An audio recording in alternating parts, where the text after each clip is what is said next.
Hello everybody, this is Brisbane05 last year and welcome back to another video of this channel. In this last episode, we were up against Fulham at Emirates Stadium and we somehow got the 3-2 win despite scoring 2 goals early in the first half and then conceding them in the second half. But thanks to Gabriel Jesus scoring the match-winning goal, we somehow managed to salvage 3 points. And now, in this episode, it's going to be one of the biggest and one of the must-watch blockbuster games I've ever seen. Yes, we're actually up against Manchester United here at the Emirates yet again as we take on one of the six biggest teams here. That's Manchester United. And the reason why I'm saying it's one of the biggest blockbusters is because take a look back in the 90s where Alex Ferguson and Arsene Wenger dominated football, dominated Premier League. That is when the rivalries was pretty famous between Manchester United and Arsenal. And not only that, Enes Unal, in that previous video which I mentioned to you, he actually made the transfer to Manchester United, and that's the reason why Manchester United are looking completely they have the threatening form, and plus they just have a pretty good team. They just have that aura. So yeah. And just to let you know that I'm gonna give you basically an apology note. I have one thing to say here, and it's mostly an apology to Kamavinga here because in that episode against Crystal Palace, Kamavinga did actually get the assist, and that was to Gabriel Jesus' goal against Crystal Palace, which gave Arsenal the lead. But then I basically pointed out Kamavinga's negatives than his positives mostly, and plus I was mostly interested about the game and the atmosphere. That must be the reason why I forgot about Kamavinga's assist here. So as to you, Kamavinga, I kind of apologize to you. I sorry for actually ridiculing you and saying that you're basically lazy and not just contributing. But hey, on the bright side, at least now you're guaranteed a spot as a centre midfielder, and I'm pretty sure that you will do well in your new role. But anyway, I really hope you enjoyed this one. Please make sure to like and subscribe. And without further ado, let's get ready to the episode. Alright guys, we're here in this Premier League screen. And the reason why it's showing the deadline day, I'm going to tell you. The reason why it's showing the deadline day is because there are going to be some transfers that will be there in the future. That's the summer transfer and the January transfer. But I already made one signing, and that was Eduardo Camavinga. So yeah, the reason why I wanted to actually say this in the intro, but I have no words to say here, but here it is. I will be actually making changes as per the transfers. So usually in my episodes that on one of the series, I normally make 2 transfers, but because normally because of financial fair play and such, I'm pretty sure we're not like Manchester City here. Manchester City are just making transfers after transfers. That's the reason why they're just breaching FFP charges. But the reason why I'm really making transfers or saying 3 transfers here is because I really wanted to bring one of the best defenders here. I already bought a midfielder. The goalkeeper, I'm thinking of getting a certain goalkeeper, but that I'll wait until January. But I wanted to bring a certain right back who has actually been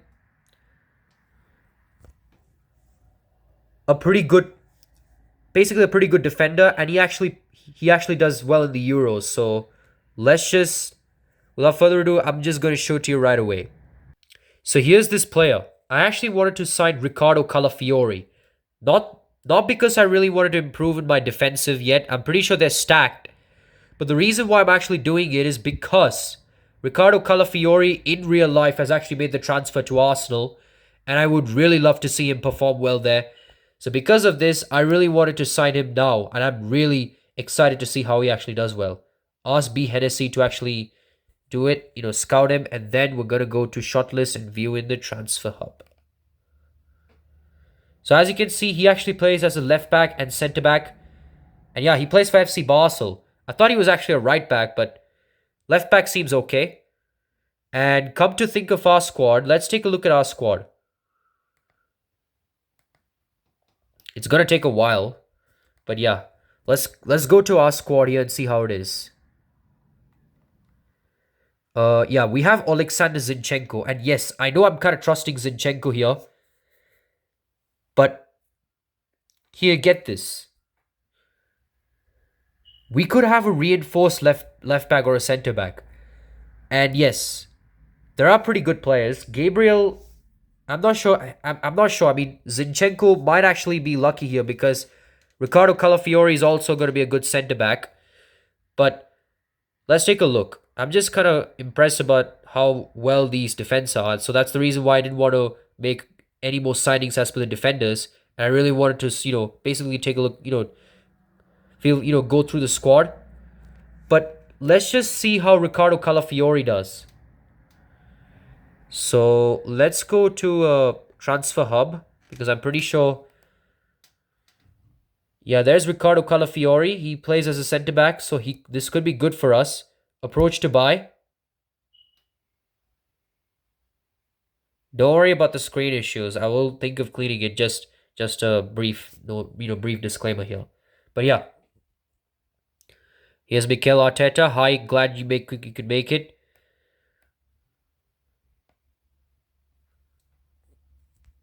All right, we're gonna offer the transfer fee later. Let's see if it's successful. I will tell you the news shortly after.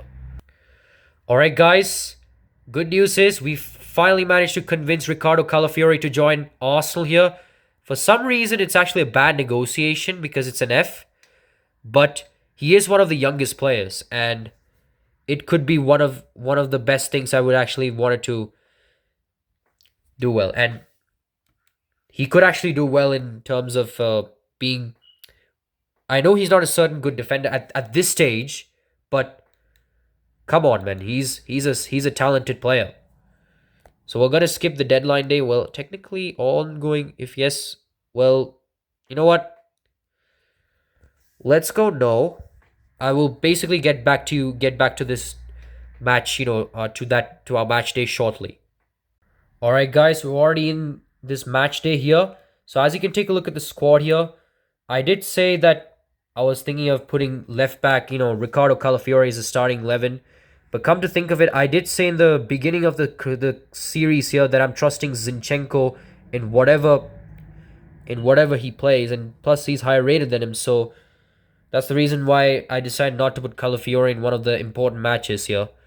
But I will be putting him in one of the cup matches, either the FA Cup or the Carabao Cup, just to let him have some game time.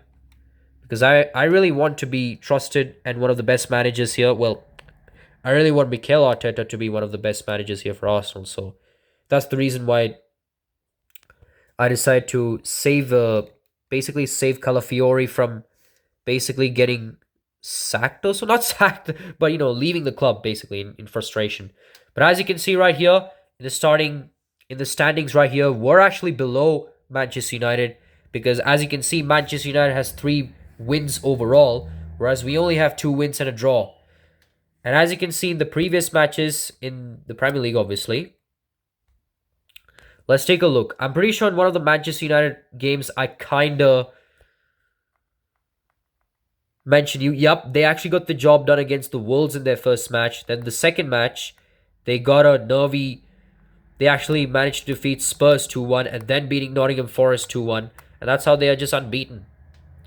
So this kind of makes me a bit scared here because Manchester United are Manchester United, and they're just basically one of the biggest teams I've ever seen since the 90s. Obviously, the Ferguson and Wenger era.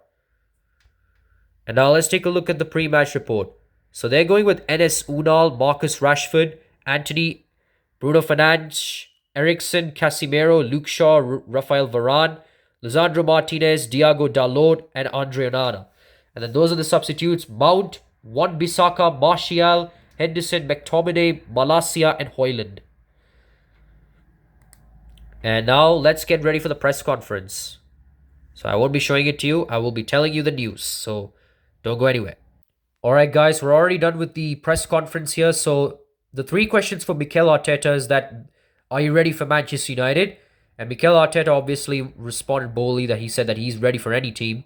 Secondly is that Mikel Arteta was, Arsenal are in a flying start, but Mikel Arteta wasn't convinced yet because just because they had a flying start doesn't mean they could slack off at the last minute. They have to basically show everything. And third thing is that Mikel Arteta would really trust his team. So we have made some good signings here, but we are trusting our first great players. So that's the reason what Mikel Arteta said. It's not like Arsene Wenger, so you got to deal with it. But yeah, this is our tactics, gegen pressing. Manchester United are going with the wing play. And now, just to actually give you this news, a very slight bad news here. We're actually going to be starting in the Europa League. Yup, in the Europa League for some reason. As it says, following the group stage draw on Friday, Arsenal are ready to begin the Europa League campaign against PSV. And then obviously against Zurich and Bodo Glimt.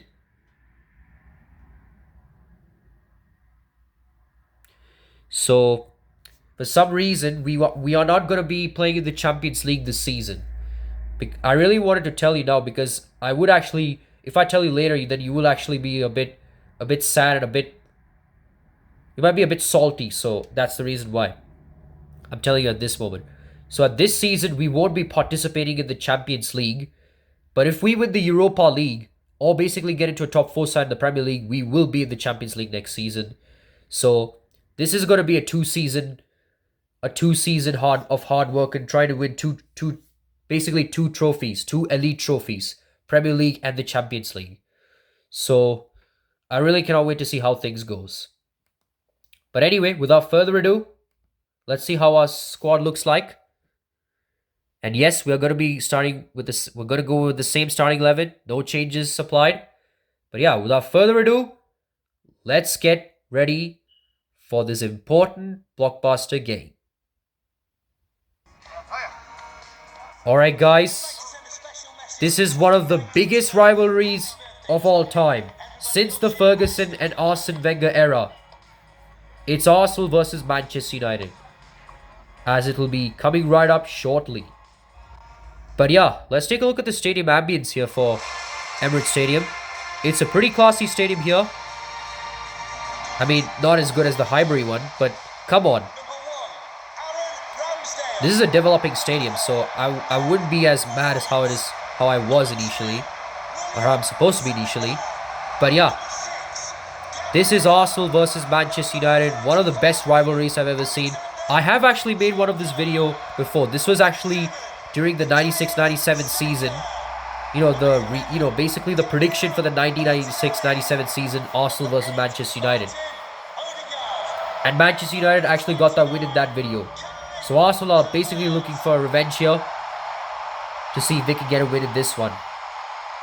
And as you already saw the points table, Manchester United are ahead of Arsenal because they just got 3 wins. And Arsenal just got a draw against Crystal Palace, so that might have costed them.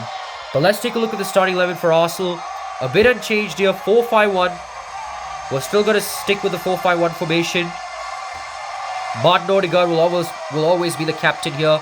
No matter what, no changes of being the captaincy. And take a look at Manchester United. There's Enes Unal right here, the man to watch. And Marcus Rashford, one of the talented Manchester United players here. So they're going with the 4-3-3 formation. A bit intense here. Andre Onana. Then they have Varane, Martinez, Bruno Fernandes still the skipper. And of course, Enes Unal, one of the players who made a transfer to Manchester United. So he would be one of the players to watch in this match. Thank you, Emirates Stadium. Enjoy the game. So Andre Onana will be getting ready behind the sticks here, as these players are warming up for the match. Odegaard and Casemiro getting ready for the match, especially here. And we're underway. Arsenal, of course, start the kickoff, as Martinelli has the ball here. It's still Gabriel Martinelli. Still Martinelli. It's still Martinelli. Thinks of passing the ball, but decides to go for himself. Now I think he's thinking of passing. He does. He finds Jesus, but he's offside as usual. Jesus might have actually breached the Man United defense at just the last second. Yup, way offside. Well, it was not way offside. He was actually just about. But Arsenal are pretty unlucky of this situation. If he would have stayed onside, that could have been a chance for a goal. But anyway, it was denied. luckily it was a savior, so it was anyway going to be denied.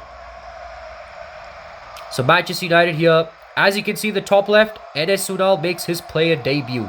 This is his debut match, and it's against Arsenal, one of the big teams, which I'm actually playing with. But what a good tackle here from Ben White. But Rashford takes back the ball. He somehow manages to keep it in play, but Ramsdale makes a wonderful save. But he makes an error, finds Bruno Fernandes. This could be costly here for us. But what a tackle here from Gabriel. Ramsdale is really one of the worst goalkeepers here. No wonder they went for Raya, but in this game, he should be the hero here. There's Martinelli, finds Jesus, slips past from the Manchester United defenders. Can he score the goal? Of course he can. One of the lethal strikers scoring the goal against Manchester United. And it had to be Gabriel Jesus. Arsenal fans are excited about this because it's their star man Jesus scoring in what would be one of the important goals, one of the classical goals that they've ever seen, or we've ever seen. But Andre Onana sadly could not save this one, as it was a very powerful shot here from Jesus. As now Arsenal, as always, take the lead. We always take the lead, but our only issue is basically maintaining it. Can we do it against Manchester United? And as usual, this might be Jesus' fourth goal, if I'm correct. Yes, this is Jesus' fourth goal. But here's Marcus Rashford. Still Rashford. Rashford's away, but he somehow shoots it. He blasts it to the right side here for some reason. Rashford. I really cannot believe it. How has he missed that? But Ramsdale collects the ball from outside the goal here. Outside the field to basically retrieve it for goal kick. As he's ready to basically do a big pass. But just plays short. Finds Zinchenko. Finds Camavinga, who's destined to play as a centre midfielder. Then to Zinchenko. Here's Gabriel Jesus. Still Jesus. It's still Jesus. Jesus can actually go for second here, but he somehow muffs it up. He somehow muffs this one up. As Onana makes an easy save. Finds Anthony, the Brazilian winger. Finding Enes Unal, who's probably thinking of passing, but he's ready to showcase his skills in front of his Manchester United players and of course Manchester United coach Erik ten Hag. Here's Diego Dalot, finds Anthony, but Camavinga takes it.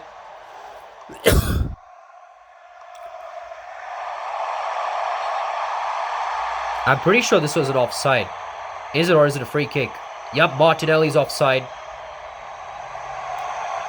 Just about. But this could have actually been a chance for us to actually extend the lead. But this is in a very dangerous situation because Dalot might think of going for a long kick, but he goes short this time just for safety. Finds Bruno. Still Bruno. Is still Bruno. Still Bruno. Finds Eriksen. Christian Eriksen. Finds Luke Shaw. Finds Eriksen. Finds Casemiro. Finds Enes Unal. Does a kick to Anthony. Still Anthony finds Bruno Fernandes. Bruno Fernandes shoots and he scores. It's actually the skipper scoring the goal for Manchester United as he gives them a glimpse of hope.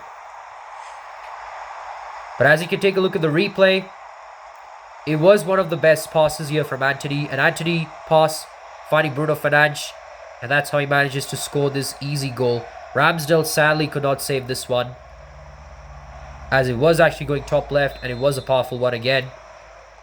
Manchester United goal, number 8, Bruno Fernandes. But we still cannot maintain the lead as always. And here's Martinelli, still Martinelli. Still Martinelli, still Martinelli. But Varane tackles him. Finds Bruno. But that's a nick here from, I'm not sure if it's Martinelli, but I think it is. Here's Camavinga. Finds Gabriel Jesus. Still Jesus. Finds Martinelli. But he gets rattled by Rafael Varane. This could be terrible here for us. Because, as usual, Manchester United play like prime Real Madrid when we actually play against them. But still, I mean, it kind of makes sense because Varane and Casemiro are actually former Madridistas. Now here's Antony. He's actually away. Tries to go for sidestep, but it failed as Ramsdale manages to collect the ball. And you know the surprising part? Bruno Fernandes was actually the goal scorer in that previous video which I made. And he actually scored this goal. But Gabriel's probably looking to kill time, which I'm pretty sure he does, because we need to go and get ready for the substitutions to happen before the second half commences. But obviously Enes Unal, who is actually making his player debut as Manchester United, isn't doing that much, which is kind of frustrating here for him because he has high expectations to showcase his footballing talents, and basically his skills. But let's take a look at the replay here of this first half. The first half highlights Gabriel Jesus obviously scoring an easy goal. And then at the 19th minute, Rashford somehow blasting this one. It was nowhere on target. And then as usual, Antony somehow manages to redeem Manchester United as he makes a pass to find Bruno Fernandes as he scored this equalizer to keep us in level pegging term. But actually it was kind of even. 3 shots for Manchester United, 2 shots for us. Let's see what changes we could be making in the second half. I think we really need to make some changes here because it doesn't look that good. And I'm pretty sure we can probably give either Nketiah or Trossard. We're going to be, as usual, get Trossard in for Martinelli. Martinelli is basically like a bit sus here for us.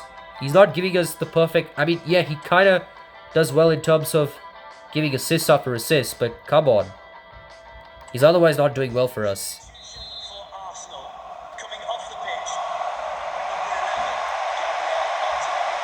And as usual, second half is commenced. We already made some changes as Trossard comes in for Gabriel Martinelli.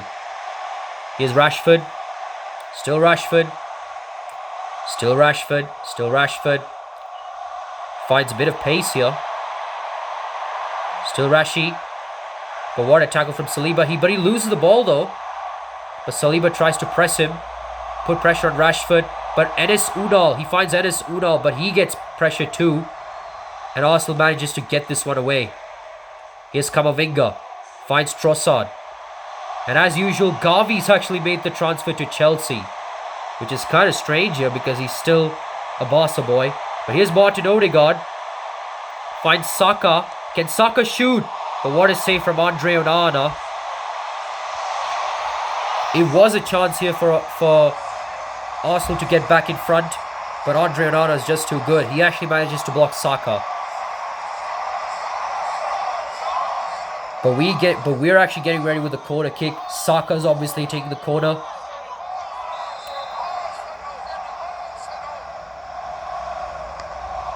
He does go long, but Dalot clears it away.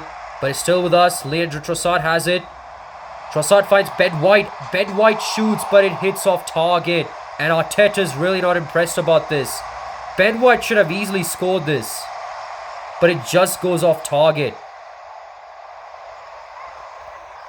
It's just embarrassing here for Arsenal. That was one chance that Arsenal would have actually taken the lead. And it's from this opportunity here. But Ben White just skies this. Or not skies this, but he just misses it. And our next match is against Everton as we go to Goodison Park next week. In what would be one of the best games here. Arsenal versus Everton. It's actually Mikel Arteta against his team he actually played before. His Premier League team he actually played before joining Arsenal. And that's Everton. And now here's Leandro Trossard.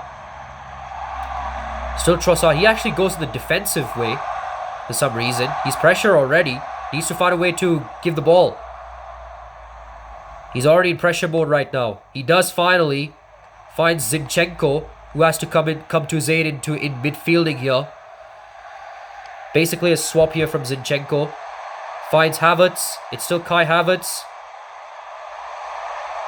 Still Havertz. Havertz is away. Havertz is away.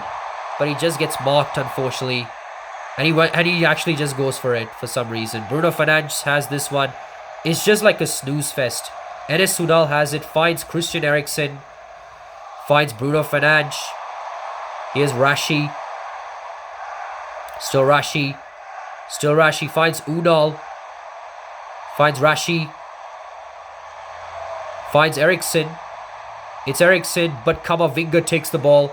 Finds Ben White. Finds Kai Havertz. And Man United's next match is against Brighton. Here's Gabriel Jesus. Our only hope here is basically him scoring a goal. Finds Leandro Trossard. It's Trossard. Finds Jesus.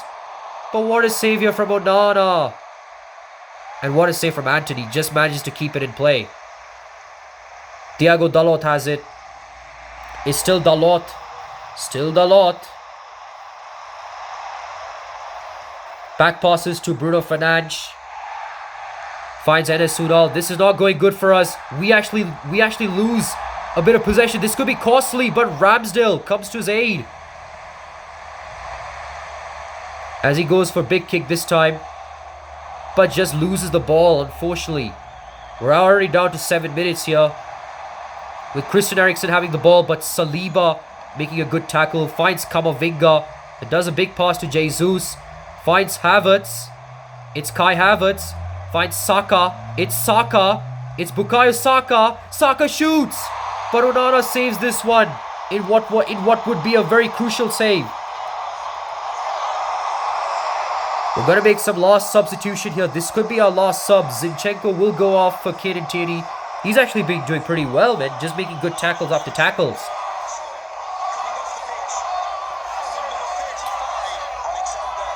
This is a corner kick. A decisive one. If Odegaard can somehow pull this off, this could be very good here for us. Goes big. But Dalot clears this one. But it finds Ben White.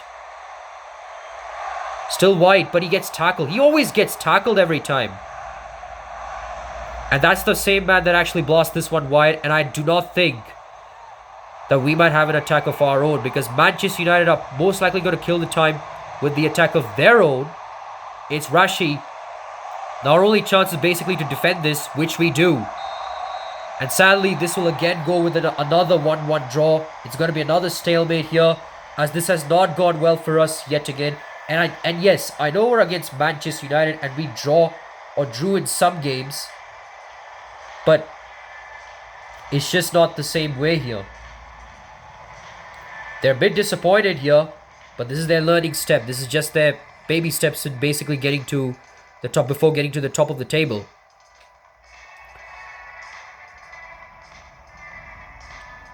As it's full time, Arsenal 1, Manchester United 1.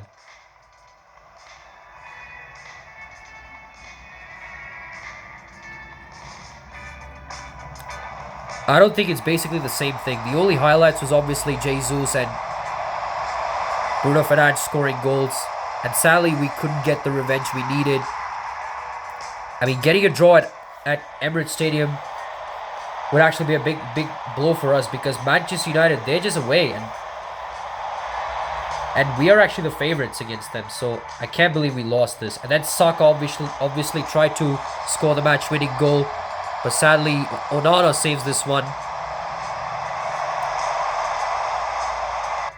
And without further ado, let's get to our post-match interview.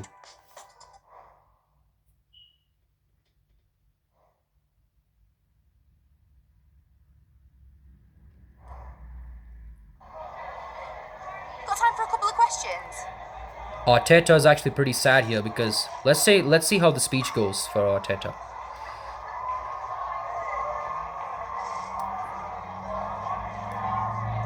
You still can't defeat them. How do you improve? We've played a lot of games recently. Maybe I need to make changes. We will stick together, I promise you. So I'm pretty sure This isn't a time to be blaming anyone. We need to stick together, and I need to come up with a better strategy ahead of our next game against them. We'll be better in future, I can promise you. For fans, games against rivals mean so much more. If you can't win, you have to make sure you don't lose. What did you think of the team's performance?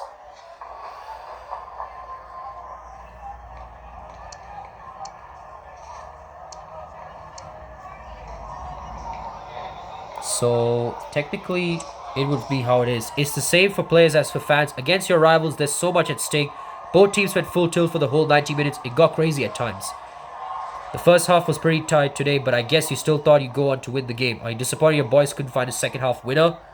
Technically, yes. Well, but let's see how, because obviously he's not pleased with the draw.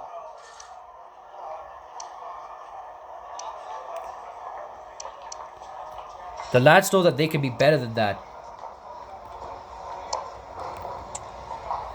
I was surprised we didn't make more chances after the break. We dominated for most of the second half. One goal and I think we'd have gone on to win. The lads know they're capable of better, but perhaps today was just not their day. So that was a bit frustrating here for Mikel Arteta as we sadly get another draw. And our next game is against Everton in what will be another Premier League match. Jesus scores in Arsenal's draw against Man United. It's going to be a very crazy match. That's all I'm basically telling you. But anyway, our next game is against Everton, who are actually surprisingly doing worse here. But let's see how things go. I mean, we're just kind of scared and worried here. But yeah. Anyway, I really hope you enjoyed this one. We'll be back for our next game. Goodbye. Hello guys, we're back. And just as we witnessed, it was actually a stalemate. And this time against Manchester United. It just kind of makes sense because both teams are actually going full tilt. They're just going full control to see who gets the winner. Sadly, there was no winner as it was a draw because of obviously mistakes from the attack, especially from Ben White, obviously. He could have scored that goal, but just blast this one wide. But then again, sometimes you make your mistakes and you'll eventually rise in the next match, which we will be thinking here. Because our next game is against Everton. I mean, we actually had the goal, but then we lose it somehow. But anyway, we'll see how things go in the next week's game. So, most likely, I'm going to be saying in 2 news here. We will be doing 3 transfers instead of the usual 2. And the next thing is that I'm planning to upload 2 videos because uploading 1 video will most likely take a while. So most likely the first video will be on Wednesday and the second will be on, let's say, Sunday or so. Or basically, let's basically say that one video will be on Friday and then the other one on Sunday. Because then I basically have time to basically do the uploadings and stuff. So yeah. But anyway, I really hope you enjoyed this one. It's Brisbane 05 Blaster here. Signing off.